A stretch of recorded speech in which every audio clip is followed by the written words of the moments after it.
చదువుతాను. యెహోవా యందు నమ్మిక ఉంచువారు కదలక నిత్యము నిలుచు సియోను కొండవలె నుందురు. యెరూషలేము చుట్టూ పర్వతములున్నట్టు ఇది మొదలుకొని నిత్యము తన ప్రజల చుట్టూ ఉండును. చదువుకున్న వాక్య భాగము ప్రియ ప్రభు మన కొరకు దీవించున్నట్లు ప్రార్థన చేసుకుందాం.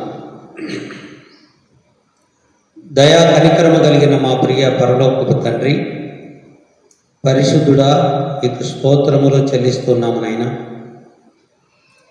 గతించిన కాలమంతా కాపాడి నీ సన్నిధిలో నడిపిస్తున్నందుకై స్తోత్రములు నాయన. ఆదివారమున ఇంతవరకు జరిగించిన ఆరాధనను బట్టి స్తోత్రములు నాయన. తిరిగి తండ్రి నీ వాక్యం చదువుకున్నాము. చదువుకున్న వాక్య భాగంలో నుండి మీరు మాతో మాట్లాడండి. దీనిని మరుగుపరచండి. నీ ఆత్మ చేత నింపండి. కావలసిన సందేశం మీరు మాకు దయచేస్తారని మహోన్నతుడు సర్వశక్తి కలిగిన యేసు క్రీస్తు నామమున ప్రార్థన చేసి వేడుకుంటున్నాము తండ్రి, ఆమేన్.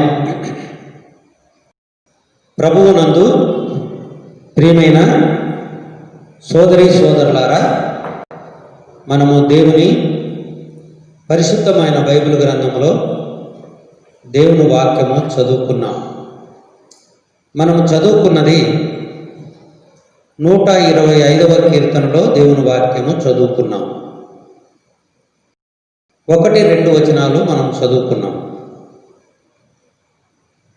ఈ 1-2 వచనాల్లో కొన్ని ప్రాముఖ్యమైన మాటలు మనము గమనించుదాం. మొదటిగా యెహోవా అని చెప్పి దేవుని వాక్యములో మనము గమనిస్తున్నాం. యెహోవా యెహోవా అనే మాట పాత నిబంధనలో మన దేవుని గూర్చి, మన రక్షకుని గూర్చి, మన ప్రభువును గూర్చి చెప్పబడిన మాట. యెహోవా అంటే మన ప్రభువును, మన రక్షకుడు, మన దేవుని గూర్చి చెప్పబడిన మాట. యెహోవా అనగా రక్షకుడనే అర్థం. క్రొత్త నిబంధనలో, పాత నిబంధనలో యెహోవా అని చెప్పబడగా, క్రొత్త నిబంధనలో అదే దేవుడు తన కుమారుడైన యేసుక్రీస్తు ప్రభువును మానవ రూపంలో ఈ లోకానికి పంపినప్పుడు ఆయన రక్షకుడుగా ఈ లోకంలో జన్మించాడు.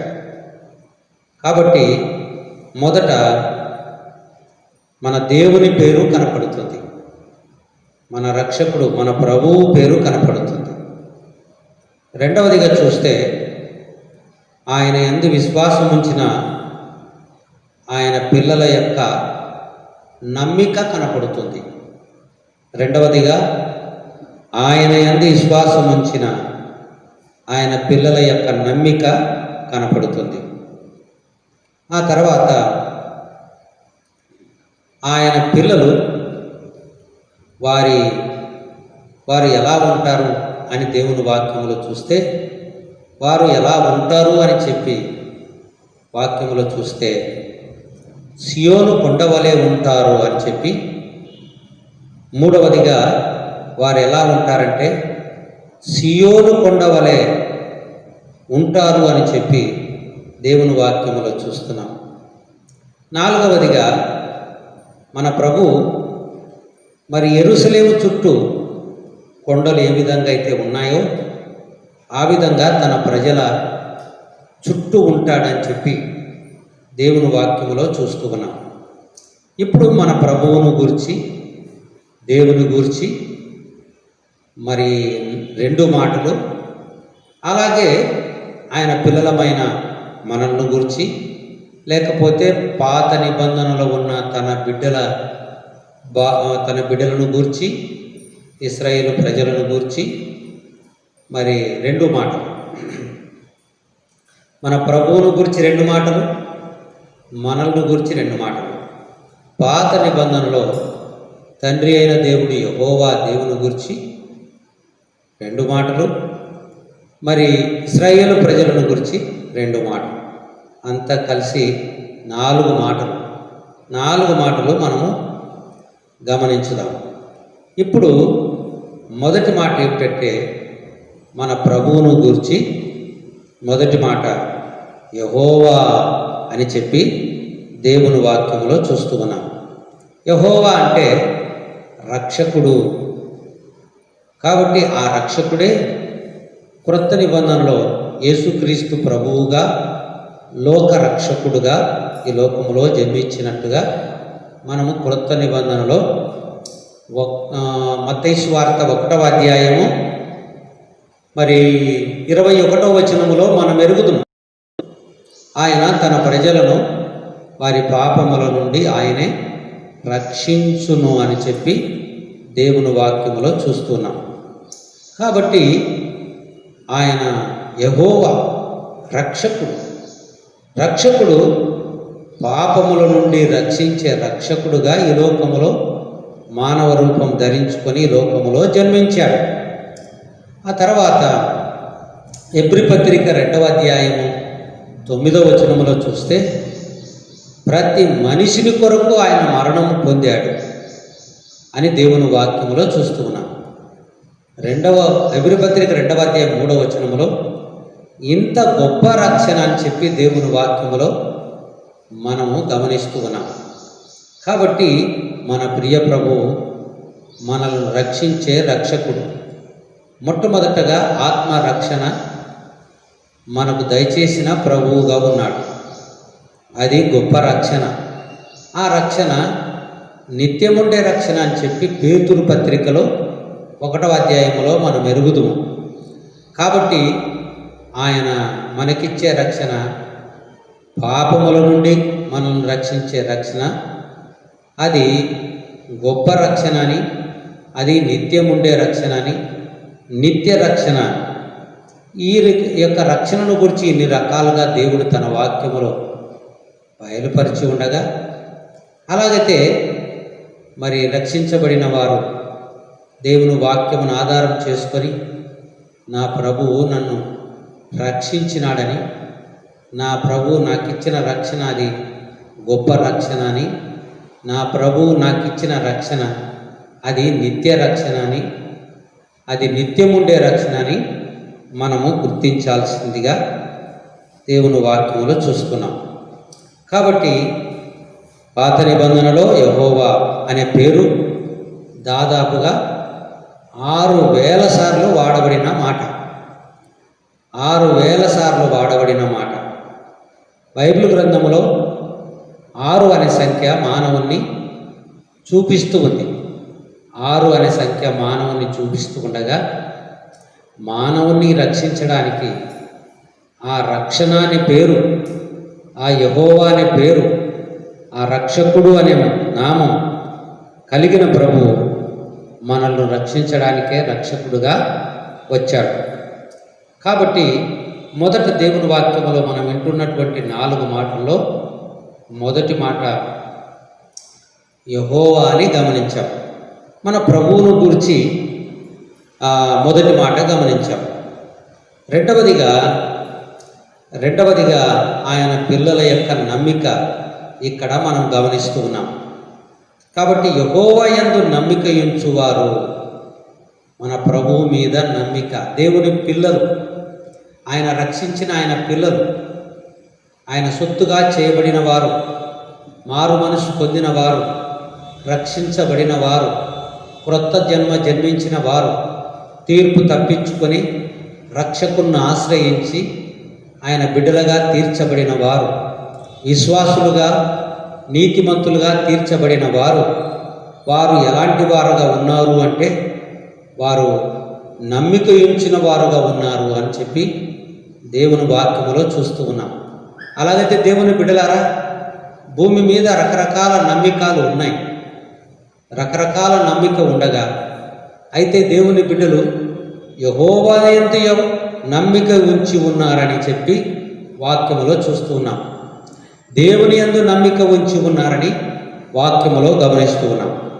భూమి మీద రకరకాల నమ్మికలు మనకు ఉన్నప్పటికీ అన్నిటికంటే ప్రాముఖ్యంగా యెహోవా యందు నమ్మిక మనం ఉంచుకున్నాం, మన ప్రభు యందు నమ్మిక ఉంచుకున్నాం, మన రక్షకుని యందు నమ్మిక ఉంచుకున్నాం. అందుకే దేవుని వాక్యములో ఇలాగూ మనం గమనిస్తాం, నమ్ముట నివలనైతే నమ్మువారికి సమస్తము సాధ్యమే అని వాక్యములో మనం ఎరుగుదుము. అది మార్క్సు వార్త 9వ అధ్యాయము 23వ వచనములో మనం ఆ మాట ఎరుగుదుము. అలాగే నమ్మి విధేయుడవు కమ్ము అని చెప్పి దేవుని వాక్యములో మనము ఎరుగుదుము. నమ్మిక ఉంచాలా? కాబట్టి నమ్మిక ఉంచినప్పుడు ప్రభు ఏం చేస్తున్నాడంటే, నమ్మువారికి సమస్తము సాధ్యమే అని దేవుని వాక్యములో చూస్తున్నాం. మన ప్రభువు మీద నమ్మిక ఉంచి, మన రక్షకుని మీద నమ్మిక ఉంచి మన జీవిత యాత్రను కొనసాగించాలి. ఈ యొక్క కరోనా, ఈ యొక్క తెగులున్న ఈ కాలంలో, ఈ యొక్క ప్రమాదకరమైనటువంటి కాలంలో, అలాగే యావత్ ప్రపంచమంతా భయపడిపోతున్న ఈ కాలంలో, మరి కరోనా తెగులు వ్యాపిస్తున్న ఈ కాలంలో దేవుని మీద నమ్మిక ఉంచే వారంగా ఉన్నాము. దేవుని మీద నమ్మిక ఉంచే వారంగా ఉన్నాము.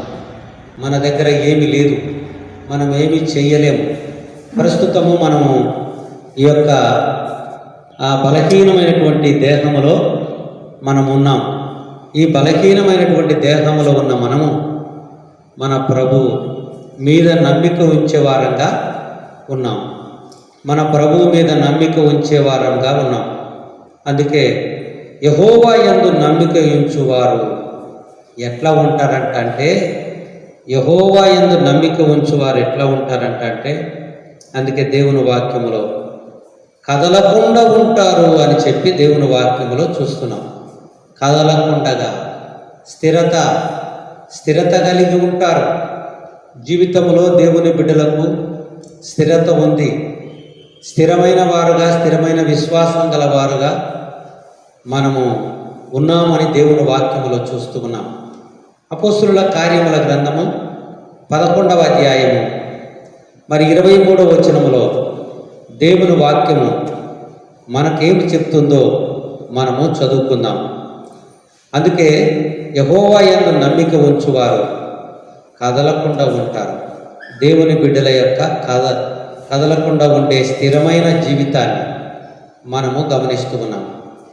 ఆ తర్వాత అపోస్తల కార్యములు 11వ అధ్యాయం 23వ వచనములో చూస్తే, అతడు వచ్చి దేవుని కృపను చూసి సంతోషించి ప్రభువును స్థిర హృదయముతో హత్తుకొనవలెనని అందరినీ హెచ్చరించెను. కాబట్టి దేవుని బిడ్డలారా, ప్రభువు తన బిడ్డలను కదలకుండా సియోను కొండవలే కదలకుండగా స్థిరంగా, స్థిర మనసుతో, స్థిర విశ్వాసంతో, స్థిరమైన నిరీక్షణతో, స్థిరమైన జీవితం కలిగి ఈ లోకములో మనము జీవించాలని దేవుడు మనలను సియోను కొండవలే కదలకుండా ఉండేవారుగా, స్థిరమైన అంటే విశ్వాసం గల వారుగా మనం ఉండాలని దేవుని వాక్యములో తెలియజేస్తున్నాం. కాబట్టి మరి నా వ్యక్తిగత జీవితంలో నిజంగా దేవుని మీద నేను నమ్మిక ఉంచినటువంటి నమ్మిక ఎట్లాంటి స్థిరమైనదిగా ఉంది, స్థిర విశ్వాసంగా ఉంది, లేకపోతే మరి ఆ నమ్మిక ఉంచిన వాణ్ణిగా నేను ఉన్నానా అనుట దీవెన అని పరీక్షించుకునుట దీవెనకరం. ఇంతవరకు 2 మాటలు గమనించాం. మన ప్రభు ఆయన రక్షకుడు అని గమనించాం.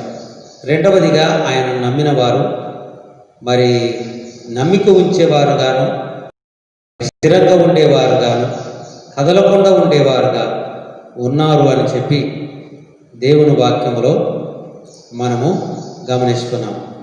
ఆ తర్వాత మన ప్రభువు 2వ వచనములో చూస్తే, యెరూషలేము చుట్టూ పర్వతములు ఉన్నట్టు వారి ఇది మొదలుకొని నిత్యము తన ప్రజల చుట్టూ ఉంటాడు అని చెప్పి ఇక్కడ దేవుని వాక్యములో చూస్తున్నాం. ఇక్కడ 2 మాటలు మనం గమనించాలా. ప్రభు ఏమో చుట్టూ ఉండే ప్రభువుగా ఉన్నాడు, తన ప్రజలేమో, తన బిడ్డలేమో మధ్యలో ఉండేవారుగా ఉన్నారు. ఆయన తన ప్రజల చుట్టూ ఉన్నాడు.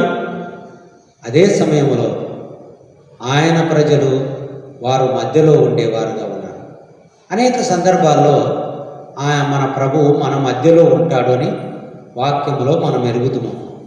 ఎక్కడ 2-3 కూడి నా నామమున ఉందురో అక్కడ నేను వారి మధ్యలో ఉందును అని చెప్పిన ప్రభువు ఆయన మన మధ్యలో ఉండే ప్రభువుగా ఉన్నాడు.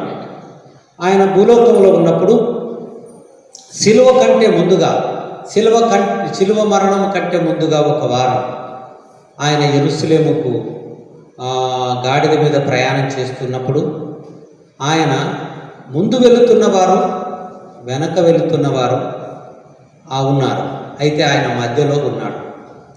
హోసన్న నినాదాలు చేస్తూ మరి వారు కీర్తన హోసన్నా హోసన్నా అని చెప్పి వారు పాటలు పాడుతుంటే వారి మధ్యలో ఉన్నాడు. కాబట్టి ఆయన నామమున కూడుకున్న వారి మధ్యలో ఉంటాడు. 2-3 కూడి ఉండిన వారి మధ్యలో ఉంటాడు. అదే సమయంలో పాటలు పాడుతూ ఆయనను గణపరుస్తూ హోసన్న నినాదాలు చేస్తున్న వారితో కూడా ఉంటాడు. కాబట్టి దేవుని బిడ్డలారా, ఆయన మనతో ఉన్నాడు, మన మధ్యలో ఉన్నాడు. కాబట్టి మన చుట్టూ ఉన్నాడని చెప్పి దేవుని వాక్యంలో చూస్తూ ఉన్నాం. మన ప్రభువు ఉండే విధానాన్ని దేవుని వాక్యంలో ఆయన మన చుట్టూ ఉంటాడని, మన మధ్యలో ఉంటాడని, మన ముందు ఉంటాడని, మన వెనక ఉంటాడని, మన కుడివైపున ఉంటాడని, మన ఎడమ వైపున ఉంటాడని దేవుని వాక్యంలో చూస్తున్నాం. ప్రభు యొక్క కాపుదల. అందుకే యెరూషలేము చుట్టూ పర్వతములు ఉన్నట్టు. ప్రియమైన దేవుని బిడ్డలారా, ఇది చరిత్ర సంబంధమైన సంగతి ఏంటంటే, ఇప్పుడు అక్షర సంబంధంగా ఇజ్రాయేల్ దేశం ఉంది. అది ఇజ్రాయేలు ప్రజలు, అబ్రహాము సంతానం. వారికి దేవుడు కనాను దేశాన్ని ఇచ్చాడు. ఆ కనాను దేశంలో మరి దేవుడు యెరూషలేం అనే పట్టణాన్ని కోరుకున్నాడు. ఆ యెరూషలేం పట్టణమే ఇజ్రాయేల్ దేశానికి రాజధానిగా ఉంది. ఆ యెరూషలేము పట్టణము ఒక కొండ మీద కట్టబడింది. ఆ యెరూషలేము పట్టణం కొండ మీద కట్టబడితే ఆ కొండ చుట్టూ మరలా పర్వతములు ఉన్నాయంట. యెరూషలేం పట్టణమే ఒక పర్వతం మీద కట్టబడింది, ఒక కొండ మీద ఉంది. అయితే యెరూషలేము చుట్టూ కూడా కొండలు ఉన్నాయంట. అందుకే దేవుని వాక్యంలో యెరూషలేము చుట్టూ పర్వతములు ఉన్నట్టు ఆయన తన ప్రజల చుట్టూ, ఇది మొదలుకొని ఆయన తన ప్రజల చుట్టూ ఉంటాడు అని చెప్పి దేవుని వాక్యంలో మనము గమనిస్తున్నాం. ఆ తర్వాత 34వ కీర్తనలో మనం దేవుని వాక్యంలో చదివినట్లయితే అక్కడ కూడా దేవుని కాపుదలకు సంబంధించినటువంటి మాటను మనము చదువుదాం. 7వ వచనం 34వ కీర్తన 7వ వచనం. యెహోవా యందు భయభక్తులు గల వారి చుట్టూ ఆయన దూతలు కావలి ఉండి వారిని రక్షించును. కాబట్టి దేవుని బిడ్డలారా, మన చుట్టూ ఈ భయంకరమైన దినాలలో, ఈ తెగులు దినాలలో, ఈ కరోనా దినాలలో, ఈ తెగులు, ఈ యొక్క వైరస్సు లోకములో మరి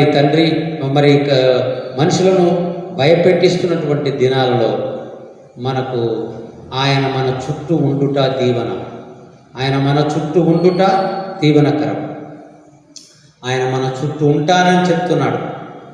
కాబట్టి యెరూషలేము చుట్టూ పర్వతములు ఉన్నట్టు ఆయన మన చుట్టూ ఉండే దేవుడుగా ఉన్నాడు అని చెప్పి దేవుని బిడ్డలారా, కొన్ని పరిస్థితులను బట్టి, కొంత బలహీనమైన దేహములో ఉన్న మనము, కొంత అనారోగ్యాన్ని బట్టి మరి భయపడక ధైర్యం తెచ్చుకొని మరి దేవుని కాపుదల కింద, దేవుని భద్రత కింద మనం ఉండవలసిన అవసరత ఎంతో ఉంది అని చెప్పి మనము గమనిస్తూ ఉన్నాం. కాబట్టి ఇప్పుడు లూకాసు వార్త మరి 19వ అధ్యాయము 41వ వచనము చదువుకుందాం. లూకాసు వార్త 19వ అధ్యాయం 41వ వచనం.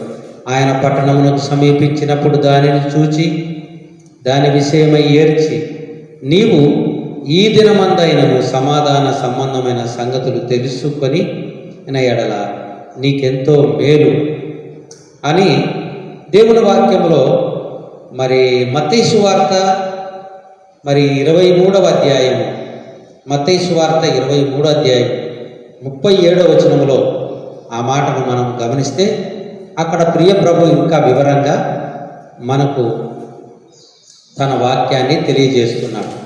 37వ వచనంలో చదివితే యెరూషలేమా యెరూషలేమా 23వ అధ్యాయం మత్తయి సువార్త 37వ వచనం. యెరూషలేమా యెరూషలేమా ప్రవక్తలను చంపుచు నీ యొద్దకు పంపబడిన వారిని రాళ్లతో కొట్టుచుండు దానా, కోడి తన పిల్లలను రెక్కల క్రిందికి ఎలాగూ చేర్చుకొనెనో అలాగే నేను నీ పిల్లలను ఎన్నో మార్లు చేర్చుకునవలనని ఇంటిని. ఇక్కడ దేవుని వాక్యములో ప్రియమైన దేవుని బిడ్డలారా, సోదరి సోదరులారా, మన ప్రభు కాపుదల ఎలా ఉంది అని మనం చూస్తే ఈ యొక్క మరి తెగులున్న ఈ దినాలలో, భద్రపరచబడాల్సిన ఈ దినాలలో మరి దేవుని కాపుదల ఎలా ఉందంటే, యెరూషలేము చుట్టూ పర్వతములు ఉన్నట్టు మన చుట్టూ ఉండే దేవుడుగా ఉన్నాడు. ఆయన దూతలను కావలి ఉంచి మనల్ని భద్రపరిచే దేవుడుగా ఉన్నాడు. ముందు ఉన్నాడు, వెనక ఉన్నాడు, కుడివైపున ఉన్నాడు, ఎడమ వైపున ఉన్నాడు. నీ చేతి నీడలతో ఆయన కప్పే దేవుడుగా ఉన్నాడు. అయితే చివరగా ఇప్పుడు మత్తయి సువార్త 23వ అధ్యాయం 37వ వచనంలో చదివినట్టుగా కోడి తన పిల్లలను భద్రపరిచినట్టుగా ఆయన తన రెక్కల కిందికి తీసుకొనడానికి, తన రెక్కల కిందికి రమ్మని, తన రెక్కల కింద వచ్చిన వారిని తన రెక్కల కింద భద్రపరుస్తాడు. కాబట్టి దేవుని బిడ్డలారా, మనము దిన జీవితంలో, కుటుంబ జీవితంలో, విశ్వాస జీవితంలో, ఈ యొక్క కరోనా దినాలలో జీవిస్తున్నటువంటి ఈ జీవితాన్ని ఆయన చుట్టూ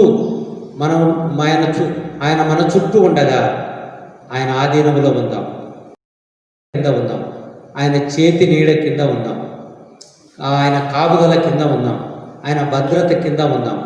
ప్రార్థన పూర్వకంగా ఆయనను ఆశ్రయించి, ప్రభువా నిన్ను ఆశ్రయించాను నాయన, నన్ను ఆదుకో తండ్రి అని చెప్పి ఆశ్రయిస్తే ఆదుకునే నాదుడు ఆయన, కొండ ఆయన, కోట, ఆశ్రయ దుర్గము. కాబట్టి మనలను ఆదరించే దేవుని ఆశ్రయం కింద, ఆదరణ కింద, భద్రత కింద, కాపుదల కింద మనం ఈరోజు సాగి వెళదాం. ఆయన రెక్కల కింద మనం ఉందాం. ఆయన మన చుట్టూ ఉన్నాడు, మనము ఆయన కాపుదల కింద మనం ఉన్నాం. కాబట్టి ప్రస్తుత పరిస్థితుల్లో ప్రభువునే ఆశ్రయించుదాం, ప్రభువు మీదనే ఆధారపడదాం, ప్రభువు వైపే చూద్దాం, ప్రభువు మీదనే ఆధారపడి మన ప్రభువు మీద ఆధారపడదాం, మన ప్రభు కాపుదల కింద ఉందాం. కాబట్టి మన ప్రభు మన కొరకై కలువరి శిలువలో ప్రాణం పెట్టి మరణం పొంది సమాధి చేయబడి తిరిగి లేచి పరలోకానికి వెళ్ళి పరలోకంలో స్థలం సిద్ధపరుస్తున్నాడు. పరలోకానికి వెళ్ళిన తర్వాత ఈ భయాలు ఉండవు, ఈ భయభీతులు ఉండవు, ఈ అనారోగ్యం ఉండదు, ఈ తెగులు ఉండదు, ఈ కష్టాలు ఉండవు, ఈ కన్నీరు ఉండదు.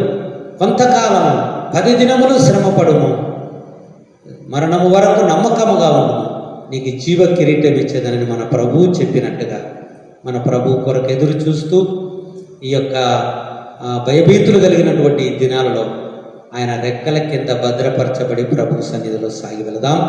దేవుడి మాటలు మనందరి కొరకు దీవించి ఆశీర్వదించునుగాక. అందరూ తలలు వంచి మోకరించినట్లయితే ప్రార్థన చేసుకుందాం. మహోన్నతుడకు తండ్రి, దయగల దేవా, మీకు స్తోత్రములు. ఈ దినము తండ్రి మా ప్రభువా, మరి నాయన మరి ఈ యొక్క లైవ్లో తండ్రి మా ప్రభువా, మరి యూట్యూబ్లో మేము ఈ యొక్క ఆరాధన కార్యక్రమాన్ని జరిగిస్తే ఇళ్ళలోనే ఉండి మిమ్మల్ని ఆరాధించగలిగితే మీకు స్తోత్రములు చెల్లిస్తూ ఉన్నాం. దయగల తండ్రి, కృపగల నాయన, ఏ ఇంట్లలో ఉండి యూట్యూబ్లో ఉండి మిమ్మల్ని చూసి మిమ్మల్ని ఆరాధించగలిగిరో వారందరినీ దీవించండి, వారందరినీ దీవించండి. ప్రతి కుటుంబాన్ని దీవించండి. ప్రతి వ్యక్తిని దీవించండి. నాయన, ఎవరైనా అనారోగ్యంతో ఉన్నారేమో స్వస్థపరచునైనా, బాగు చేయి తండ్రి, భద్రపరచునైనా, ప్రతి కుటుంబాన్ని భద్రపరచునైనా తండ్రి, ప్రతి కుటుంబాన్ని భద్రపరచునైనా, ప్రతి కుటుంబాన్ని భద్రపరచునైనా, నీ కాపుదల కింద ఉంచునైనా, ప్రతి కుటుంబాన్ని భద్రపరచునైనా, అనారోగ్యంగా ఉన్న వారిని స్వస్థపరచునైనా, ఆపదలో ఉన్న వారిని ఆదుకో తండ్రి, ఆపదలో ఉన్న వారిని ఆదుకోనైనా, ఆదుకొని ఆదరించి బాగు చేసి స్వస్థపరిచి ముట్టి తాకి తండ్రి కరుణించండి తండ్రి. కుటుంబాలలో వారి పిల్లలను, వారి కుటుంబాలను, వారి తండ్రి భవిష్యత్తును తండ్రి, వారి దిన జీవితాన్ని తండ్రి మీ భద్రత కింద, మీ కాపుదల కింద ఉంచి ఆయురారోగ్యములతో కాపాడుతారని మహోన్నతుడు సర్వశక్తి కలిగిన యేసుక్రీస్తు నామమున ప్రార్థన చేసి వేడుకుంటున్నాము తండ్రి. ఆమేన్. మన తండ్రి అయిన దేవుని ప్రేమయు, మన ప్రభు అయిన యేసుక్రీస్తు కృపయు, పరిశుద్ధాత్మని యొక్క అన్యోన్య సహవాసం, తోడు, కాపుదల, దీవెన, ఆశీర్వాదాలు స్థానిక సంఘానికి సంబంధించిన అన్ని కుటుంబాలకు దయగల తండ్రి ఈ యొక్క యూట్యూబ్లో తండ్రి మా ప్రభువ మరి సెల్ ద్వారా చూసి మిమ్మల్ని ఆరాధించిన అన్ని కుటుంబాలకు అందరికీ ఇప్పుడు ఎల్లప్పుడూ సదాకాలం తోడై ఉండును గాక. ఆమేన్. అందరికీ వందనాలు. ఇంతటితో కార్యక్రమం ముగించబడింది.